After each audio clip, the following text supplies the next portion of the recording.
lección del día lunes nos encontramos con lo que es una confrontación entre los amos y los esclavos.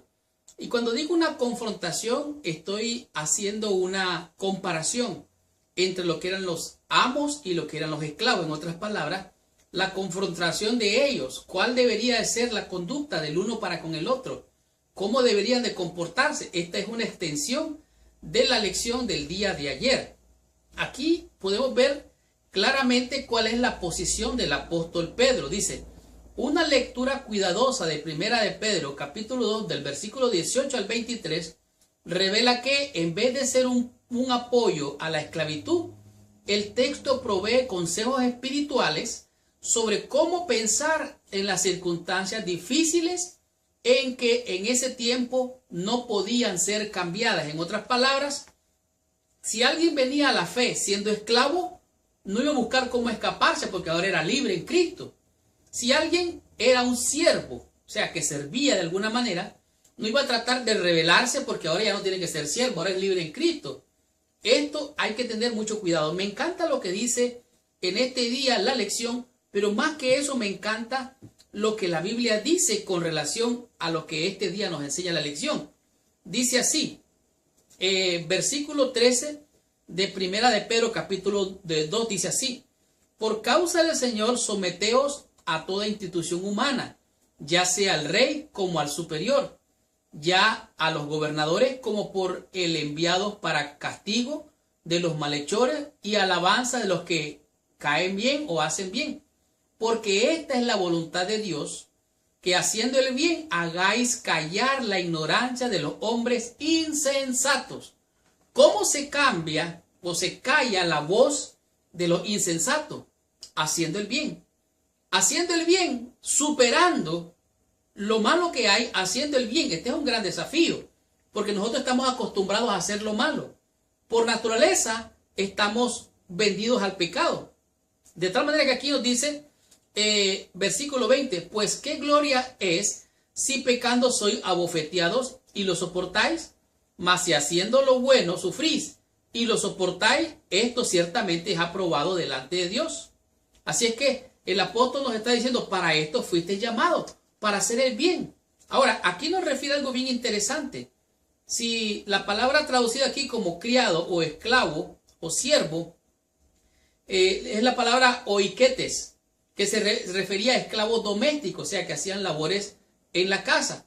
Pero también vemos esta misma palabra es aplicada con la palabra doulos, que significa un esclavo, alguien que estaba sujeto, quizás trabajando en el campo de labor. Algunos eran administradores, otros estaban a cargo de la hacienda. Algunos de estos esclavos habían venido a ser esclavos porque los romanos habían invadido algún territorio y habían agarrado a la gente que estaba allí y la trajeron como esclava. Algunos eran esclavos porque nacían de los esclavos y nacían ya esclavos por ser hijos de esclavos. Y estos esclavos eran sometidos a barbarie, a abuso, a maltrato. El apóstol le está diciendo, ¿sabe qué?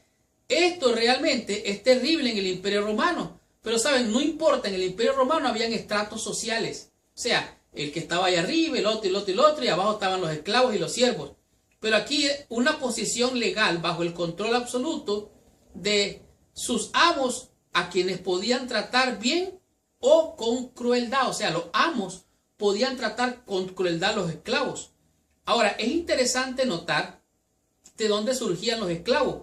Ahora, pero estos siervos o esclavos venían muchas veces a estar al servicio de sus amos y algunos eran hasta maestros. Algunos construían, algunos servían, algunos cosechaban y cultivaban la tierra. Bueno, en fin, un esclavo podía ser comprado, su esclavitud podía ser redimido, como lo dice el apóstol Pablo, podía ser liberado de la esclavitud porque algunos de ellos se habían vendido como esclavos. Entonces venía alguien, pagaba la deuda y lo dejaba libre. Esto es una figura bien hermosa. Nosotros que hemos sido vendidos al pecado, Cristo vino para redimirnos del pecado y darnos libertad. Algunos de ellos encontraban amos que eran amos duros. Aquellos desafortunados que tenían amos duros y poco razonables se encontraban en situaciones particularmente difíciles. Incluso aquellos con mejores amos podían enfrentar circunstancias difíciles. Aquí el problema no era ser meramente si eran cristianos, no era meramente si eran esclavos, no era meramente si eran de la élite o de los que estaban en mando, sino que todo el mundo aquí es un ambiente de pecado, de maldad, de corrupción, tanto los que estaban arriba como los que están abajo. Pero el apóstol Pedro nos está mandando aquí a ser buenos ciudadanos, a ser buenos siervos, a servir y amar a nuestro prójimo, no importa en la posición que esté, porque de esta manera le callamos la boca y damos testimonio que somos hijos e hijas de Dios. ¿Cuál es la condición en la que tú te encuentras? Yo no lo sé, pero realmente aquí nos dice, versículo 21, pues para esto fuisteis llamados, porque también Cristo padeció por nosotros, dejándonos ejemplo para que sigáis sus pisadas. Cuando te maltraten, cuando te abusen, no maldigas, no respondas con violencia, pórtate a la altura de un hijo de Dios y di, realmente, por favor, le voy a agradecer que me respete. Yo soy un hijo de Dios y quiero, por favor, que me trate como es digno. Continuemos con la lección del día martes y aprendamos de este día la lección cuyo tema es esposas y esposos. ¿Qué nos dice la lección con relación a este tema? Veamos qué nos enseña.